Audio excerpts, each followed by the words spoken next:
mama imetulea, na mikononi mwa wakulima tukatulia, na ile mawazo ya kuwa tu bora mkulima ukatoa, ndani ukatia mawazo ya mkulima bora. You made those with pain to gain, you made those with sorrow to smile again. All you wanted, Mr. President, is us to believe in the culture, agriculture. Na indo culture ufanya mkulima ana stand firm, indo culture ufanya wajawazito wanatabasamu, juu wanajua mkulima anazalisha. Indo culture ina ukabila, but wa Kenya hii agriculture tuzikabila. Indo culture itafanya bei ya mchele ikuwe rahisi. Indo culture itafanya vijana wetu nyumbani bila mazoezi wanaunga.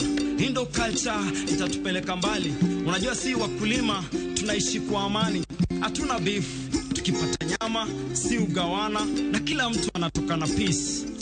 Asante sana kwa bei nafuu ya mbolea, kweli imetuokolea, na ndio maana wakulima wa miwa wanakuita mheshimiwa, na wakulima wa majani chai wanakutii. Si wakulima tuna believe in the technology, na technologically wakulima si rough. Sisi ni Microsoft, na the way nimewa access their farmers power on point. Check vile wanafanya Kenya in Excel. These are not my mere words, you can check in the database. Na ndio maana kuna wakulima sahi wanaweza afford nyumba za Windows 8 ama 10. Wakulima si tukiamka si wacha blanketi alafu tunaomba Mungu shuka. Judaili ni yeye utupa mkate wa kila siku, na ndio maana tukikunywa chai ni Mungu tunatii.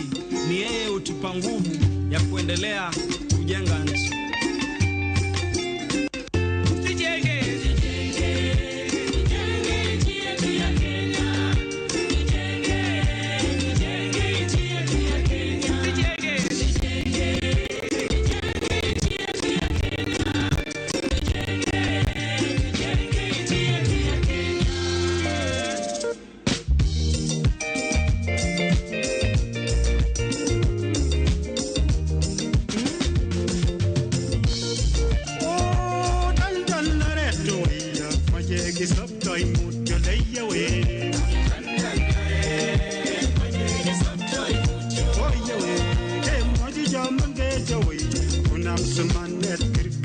Away.